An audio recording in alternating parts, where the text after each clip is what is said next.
Hey everyone, here it's Tim for another update, and I hope you're doing well this week by the grace of God. I hope that you're tasting and seeing the goodness of the Lord. And I want to check in here with another of what I started last week. I reviewed a children's Bible called the Children's Story Bible by Catherine Vos. I'm going to do another one today, kind of a contrast in some ways with that one. This is called the Big Picture Story Bible by David Helm. And this, by way of description, this is much more simple in its language. I said the one last week we looked at was pretty in depth. It pretty much followed the Bible very closely. This is kind of on the other end of the spectrum, both in terms of how much detail it covers the Bible story and in the style of language it uses. So this is a very simply written book. There's really, you can tell, a really great emphasis on trying to use single syllable words, simple words for young children. And it's a pretty simple walk through the Bible. It's 26 chapters that covers the Bible's whole story.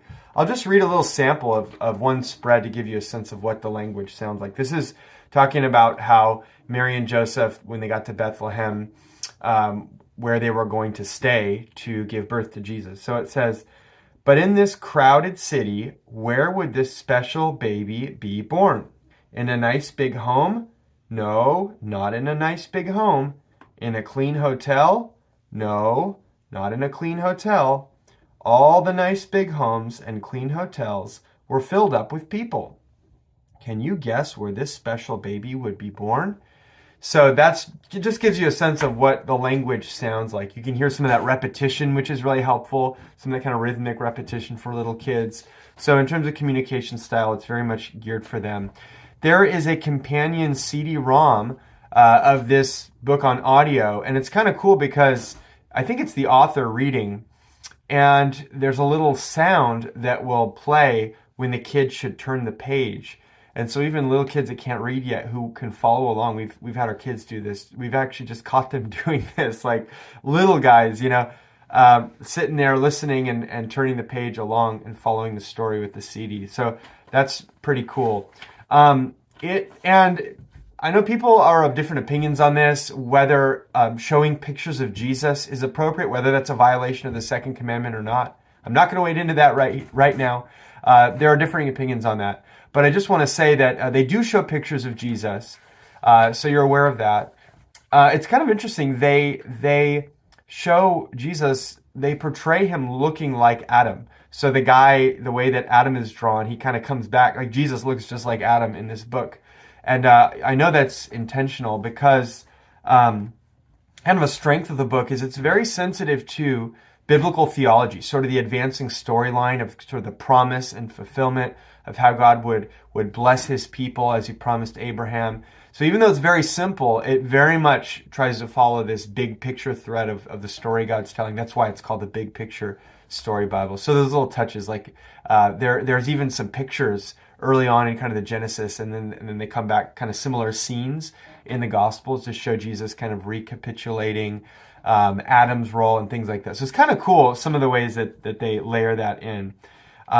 So those are some strengths. Very sensitive to biblical storyline, very good at being effective style prose for little ones. A weakness, and it's not maybe so much a weakness as just what kind of book it is. As I said last week with Catherine Vos, she's following the story very, very closely. It's almost just like a paraphrase, a little bit like a paraphrase of the Bible itself. But there's not as much interpretation. It's just sort of, here's what happened. This is the opposite. There's a lot of interpretation. It seems good, usually really good. A couple of times as I read, I thought that was a little bit speculative, some of the why this person did this thing or why this happened. And I thought, well, maybe if you were preaching it, you would make a case that that's indeed why this thing was done. It's a little more teachy rather than what the text itself gives us. But again, it's trying to synthesize, it's trying to cover a lot of ground, so it's somewhat understandable. And I don't know if this is a pro or con, honestly. The pictures are a little hokey to me. Willie and I, as we looked through it, we're like, oh, these pictures, like the artwork isn't that great relative to some others that they really put a lot of emphasis in. Really beautiful, kind of stunning artwork. But we're adults, and sometimes I go, is that like, sometimes the artwork And I'm going to later hopefully review one where the artwork is very beautiful for us adults, but didn't really get our kids' attention. And then this seems like it's again kind of hokey and a little bit cartoony, but the kids like it. So I think that's sort of a target audience thing. I think maybe the illustration is really effective for the little guys, little girls. So there it is, Big Picture Story Bible. If you have a toddler and you're trying to figure out, like starting to get into rhythms of reading things in kind of a family worship setting, getting them through Bible stories, this is a great first one to start with. Or if you even have a little bit of an older kid who's not used to sitting and reading and doing sort of a family worship thing, this would be a great accessible starting point. So I do recommend it. It's a good one. Moving on to what's going on with us as a church. We have Equipping Hour this Sunday at 9 a.m., continuing our How to Change series. We have corporate worship at 10:30. And we have the privilege of Theo Friesen, one of our missionary partners. He's with Lighthouse EV Free Church in Berlin. And he's a longtime friend of the church. And he's going to be coming and preaching Sunday morning. And then in the evening, instead of, we would normally have community groups on the second Sunday of the month. But because Theo's here, we're going to have a special potluck and missions update with Theo. So there's more information on all that in the newsletter email, as well as other things going on in the life of our church. So I do commend that email. Take a look, see what's happening. And I will not see you Sunday. I'll be out of town. We're going to a family funeral down south, so I will not see you Sunday, but Lord willing, see you soon after that. And we will be missing you, and hope you have a blessed Lord's Day as you gather. All right, bye-bye.